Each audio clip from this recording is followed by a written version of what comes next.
Hello everyone and welcome back to another video. The end of the year is among us, which means it is time to do my yearly wrap-up of the best books I read this year. The books I have for you today are some manga, some comic books, but they're mostly prose. I'll start with the books I enjoyed, then the books I really enjoyed, and end with my new favorite books. The length at which I will talk about each book will depend on where it lies in that category. I struggle to find books and authors that I like and will actually stay with me for a long time. And this year, it's as if all of those years of never finding books has been stuffed into 2021, and it is a wonderful feeling. But before I continue, let's do a fit check because today's outfit is really nice. Check out these Evangelion earrings. Oh my god, they are like my new favorite earrings. And this is the outfit. Cow print pants. This is Brokeback Mountain and Red Dead Redemption's influence. Far Sector by N.K. Jemisin. Joe Mullion is a new Green Lantern and the only one that is stationed in this city that hosts 20 billion people really far away from Earth and from the rest of the lanterns in Oa. The city has kept the peace for 500 years by removing its citizens' ability to feel emotions, which has led to no crime and no murders. But that's literally a recipe for shit to blow up eventually. Joe Mullion as a Green Lantern is so refreshing, and the world that N.K. Jemisin has created is entirely new and so creative and so fun. The best thing about Far Sector is that it is beginner friendly, and reading it and talking about it will increase Joe Mullion's popularity and hopefully get her into more comic books because she hasn't been in anything else. The illustration is by Jamal Campbell, who is one of my favorite comic book artists. He really proudly presents Black culture through like the fashion and the hair and their behaviors. I know that a lot of Black comic fans really love the representation in this, so y'all should read it and support Joe Mullion, a Black bisexual Green Lantern. Night of the Mannequins is about a group of teenagers who pull a prank that goes terribly wrong, and it leads to each of them being killed off one by one. This is a monster horror novella about a teenager who is grappling with grief. It's an allegory for grief, denial in the beginning, and then bargaining.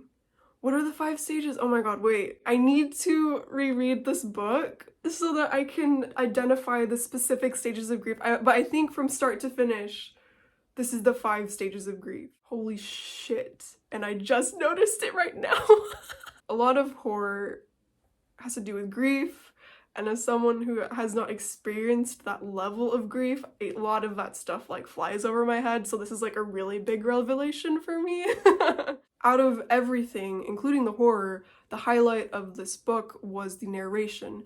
If you've ever read Catcher in the Rye, it's exactly like that. The narration is this stream of consciousness from a teenage boy who is kinda not likable in the same way that Holden Caulfield was written. The Devil and the Dark Water by Stuart Turton. So it is the 1600s and the world's greatest detective is about to be executed for a crime he may or may not have committed. His best friend and bodyguard, who is high-key in love with him, not canonically, is determined to prove him innocent. Even before the boat leaves the shore, impossible shit starts happening.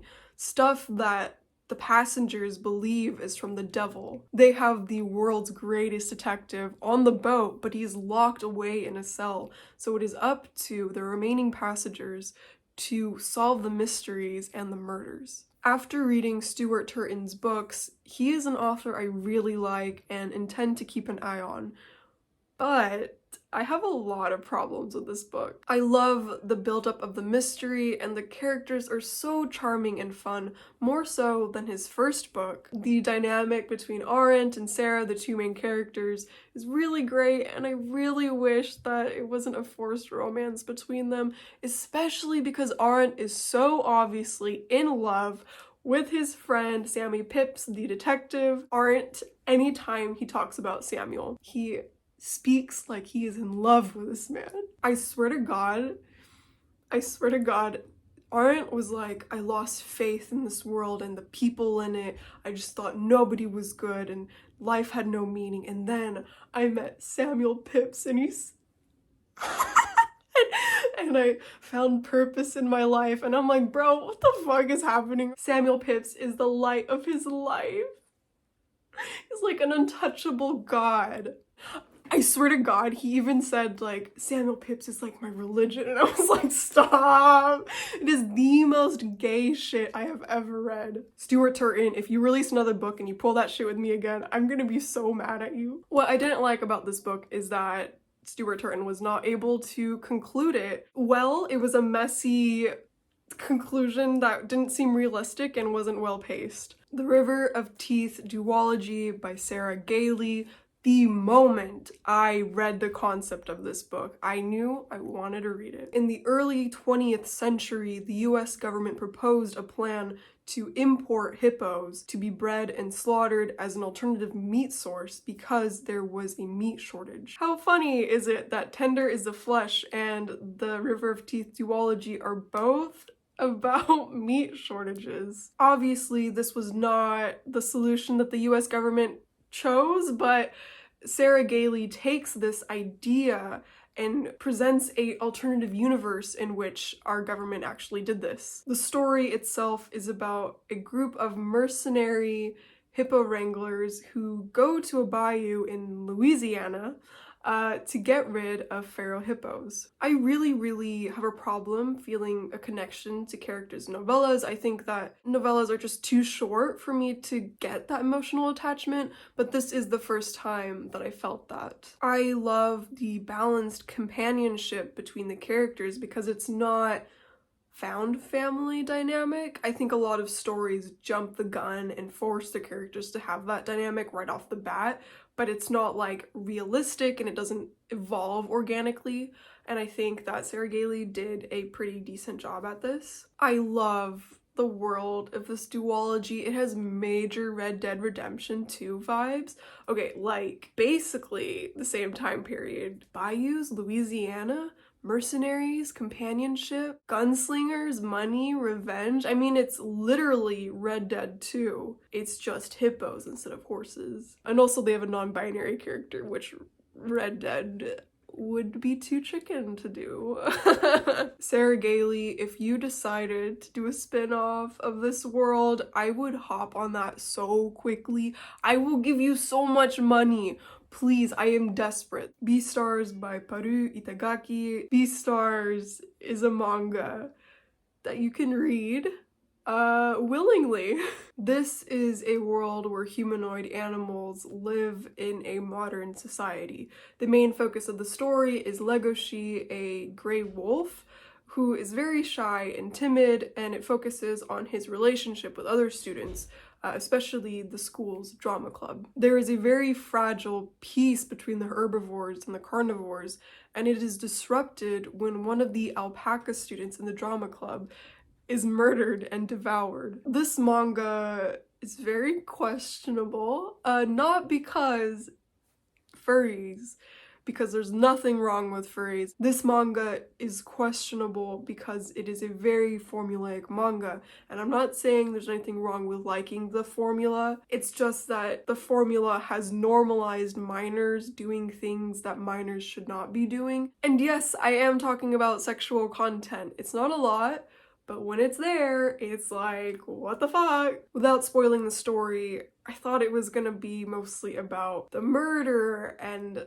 focus on the allegory of racial tension, but I guess that's too much to ask because it doesn't do that. And just when you think you know what the story is about, it ends completely different and not at all in the way that you want it to end. Like, Beastars could have been so much more if it wanted to. So yeah, a lot of things wrong with Beastars, but I like the characters. Sometimes You don't like anything other than the characters, and you just stay for the characters, and that's it. Beastars is one of those things. My favorite characters are Louis, Gosha, Melon, and Yafia. I struggle saying that name out loud. The 7.5 Deaths of Evelyn Hardcastle is a historical fiction murder mystery in a time loop. The main character suddenly finds himself in existence, has no idea who he is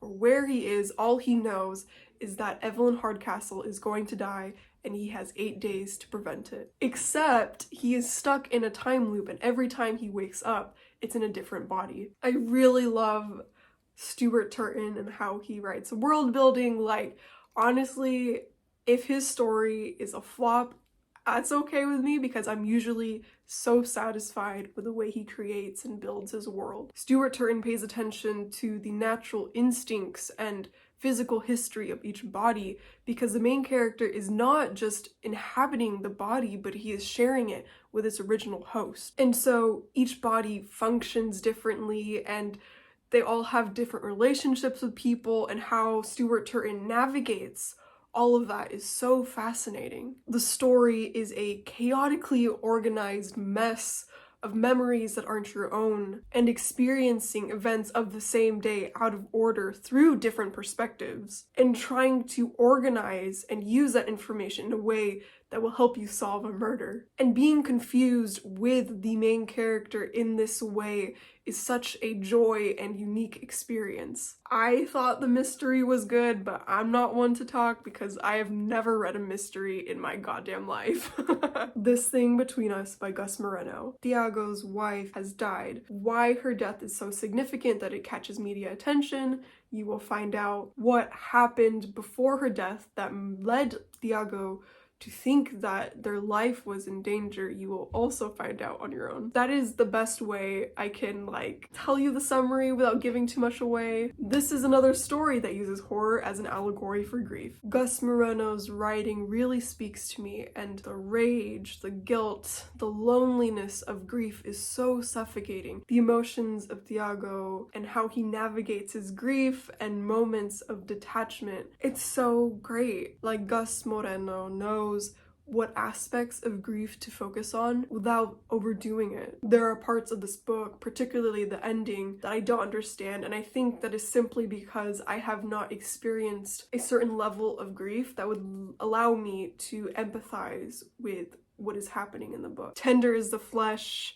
is a really good book. It is a Orwellian dystopian satire where all animal meat has become infected with a virus and deadly to humans, and so there is a meat shortage, and because of that meat shortage, governments have made it legal to breed humans and slaughter them as meat. Cannibalism. I love cannibalism in horror. It is one of the few things in horror that still make my discomfort and disgust linger long after I've finished. This is my most recently finished book, and I am so happy that I'm ending the year with a satire because satire is my genre. I love this book because it's satire on capitalism, and it has great world building because we can see how the normalization of cannibalism and the virus has influenced and adapted cultures and institutions and groups of people. And it explores grief. Again, a lot of horror go hand in hand with grief. Grief is a major theme in this book. Do not forget it while you're reading this because it is essential to understanding the mind and motivations and decisions of the main character. I have so many thoughts about the ending. I think it's so well earned. Some people don't think that, but it is, and there are reasons why it's well earned, and I'm struggling to hold back my thoughts because of spoilers, but y'all, it was a really well earned ending, and just the build up and all the information throughout the book. Oh my god. It's, yeah. It is so hard to function right now. My brain is just West Side Story. I can't. I think that men in West Side Story should shut the fuck up. the gender envy. Shut your face so that I can think for like a second. Just give me a break. Alright, the remaining books are my new favorite books. Some of the previous ones that I've talked about might become a favorite later on down the road, but currently these are officially my new favorite books. Land of the Lustrous, a manga by Ichikawa Haruko. Y'all, I can never go back. This manga has set the bar so high for me that I've tried some after this and it's not as angsty and bold and unique as Land of the Lustrous. Bro, you don't understand how much I love this series. Like, a few months ago, I was on Tinder, and if anywhere on your bio you mentioned anime and manga, I brought up Land of the Lustrous, dude. Like, that was my opener for conversations. I was pushing the agenda for this series. This is set in a dystopian future where Earth and all life forms have been destroyed. Over time, a race of sentient immortal jewels evolve into existence. The gem people are at war with the Lunarians who live on the moon, and they come down and steal their bodies and break them to use as jewelry. The main character, Phospholite, or Phos for short, is weak because they have a really low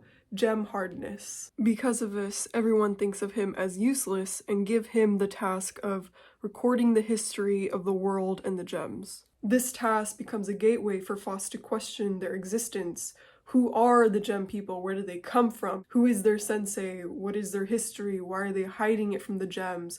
Who are the Lunarians and why are they really hunting the gem people? So that's where the story starts, but it starts to branch out and become so much more. My love for this series is kinda overwhelming, so I'm just gonna spill a bunch of words to describe the tone and what to expect from it. Sad, angst, unhappiness, sacrifice, loss, grief, existentialism, fatalistic, wallowing in misery, crushing weight of burdens, and everything feels so hopeless. I loved reading this in bed and just lying down with my phone on my chest and thinking about the grief and suffering and pain of this series. Yo, okay, like, if you've ever watched or read Neon Genesis Evangelion or Devilman Crybaby, it's on the same level in terms of like agony and trauma. If you like that shit, Land of the Lustrous is good for you. I highly recommend it. Some other really great things about this series is that all of the gems use he and they pronouns because they are canonically agender. Really early in a lot of translations, they will use she, her pronouns, but that is canonically wrong because they do use he and they pronouns. The entire series is filled with Buddhist imagery and direct references to Buddhist tales, which is great because as someone who loves religious imagery and art, a lot of it is overwhelming me Christian, and so it's nice to see another religion. The art style is everything to me. The artist loves silhouettes and contrast and minimalism, and I've never seen that in a manga before. And the art style is partly why I say I can't go back to any other manga, because paired with that agony is this really gorgeous art style. Nothing compares to this series. If you're growing tired of the formulaic structure and art style of anime and manga, I highly suggest that you give Land of the Lustrous a try. It still does have those narrative tropes, like Phos becomes kind of like Ichigo Kurosaki, but it adds a lot of refreshing elements to the story. Oh, the next series, oh my god. The Other History of the DC Universe, it's right there on my shelf.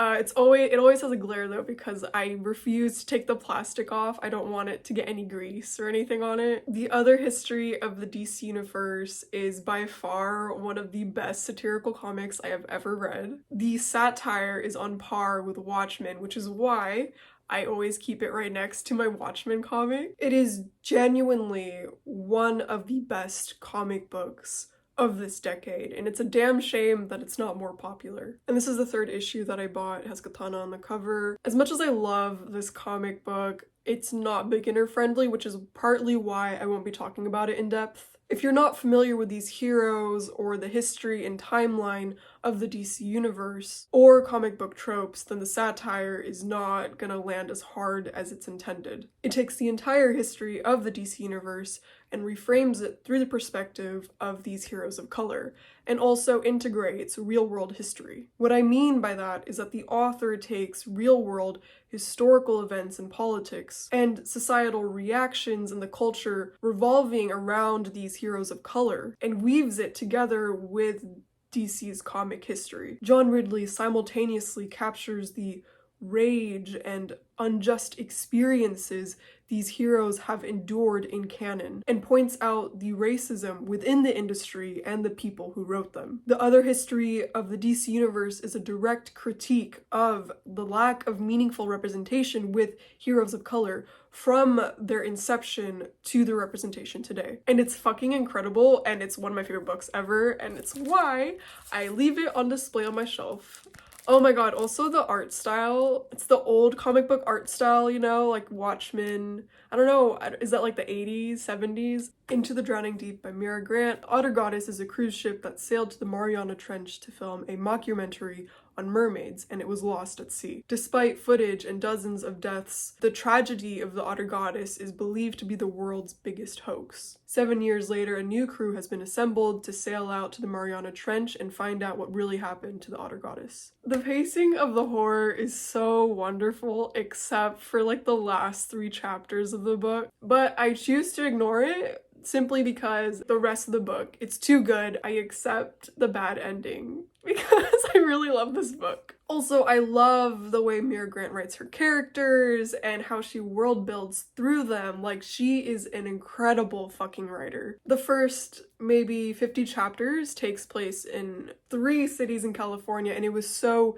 specific and accurate to the culture and just the environment of those cities that I was so impressed, because it wasn't a generic fucking city. She clearly cares and understands what is essential to world building. And her characters really add on to that world building because they are so fleshed out and individualized, and they engage with society and react to it in their own different ways. She understands humans and human behavior so well. I want to ask her, did you minor in sociology, or do you just really like studying humans? Or both, like me, because I like that. There's also a handful of marginalized identities. There's a bi character, an autistic lesbian, deaf characters, and a chronically ill character. And oh my god, yeah, and there's so much science in this book.